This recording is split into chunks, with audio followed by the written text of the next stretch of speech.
আম্মু তো ধর মাঝে মাঝে ইমোশনাল আম্মুকে ব্ল্যাকমেল মানে কিছু একটা কনভিন্স করা যায়, বোনদেরকে তো সেটাও করা যায় না। যে যে জামা দিত তার বাসায় সেই জামা পরে যাওয়া, আবার যখন তারা বাসায় আসতো সেই জামা পরে তাদের সামনে যাওয়া।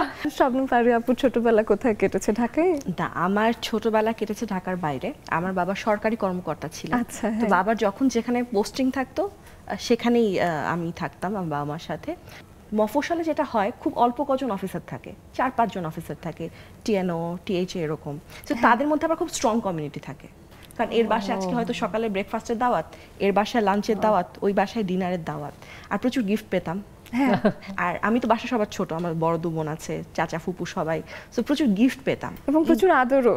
আদর শাসনও, ছোট হলে তো শাসনও করে। আর আমার বোনরা আমার অনেক বড়, একজন 16 বছরের বড়, একজন 12 বছরের বড়। সো আমি ওদের কাছে ওদের বাচ্চার মতোই, মানে হ্যাঁ একদম গার্ডিয়ানই, মানে আব্বা আম্মার মতোই শাসন। হ্যাঁ, বরঞ্চ আম্মুর থেকে বোনরা বেশি স্ট্রিক্ট।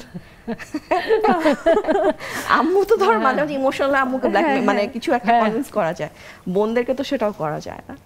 যেটা থাকতো ম্যাক্সিমাম টাইমে দেখা যেত আম্মা ব্রেকফাস্টে সবাইকে ইনভাইট করছে, বা কোরবানিদের সময় দেখা যেত অন্য ধর্মের যারা তাদেরকে কোরবানির আগেই আম্মা খাইয়ে দিত, যে কাটাকাটি হবে তার আগেই ইয়ে করে দেয়।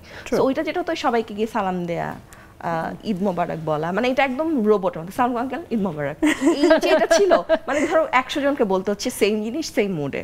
তো ওইটাই একটা ব্যাপার ছিল। কিন্তু জামার ব্যাপারটা আপু খুব ইন্টারেস্টিং ছিল, অনেক জামা পেতাম, 12টা 13টা জামা। আগে তো কাউন্টই হতো যে 12টা না 13টা, কয়টা কে নিছে, হ্যাঁ ফ্রেন্ডদের মধ্যে কয়টা কে নিছে এটা তো কাউন্ট হতো। হ্যাঁ, এবং যে যে জামা দিত তার বাসায় সেই জামা পরে যাওয়া, আবার যখন তারা বাসায় আসতো সেই জামা পরে তাদের সামনে যাওয়া। তো এইটা একটা খুবই এটা ছিল, এটা খুব ভালো ইম্পর্টেন্ট কথা বলছে। হ্যাঁ এটা কিন্তু ছিল যে ওই আঙ্কেল এই গিফটটা দিয়েছে, ওই আন্টি এটা দিয়েছে, ওনার বাসায় গেলে ওইটা বা ওনারা আসতেছে ওই ড্রেসটা পরে থাকো। এইগুলাই তখন আনন্দ ছিল।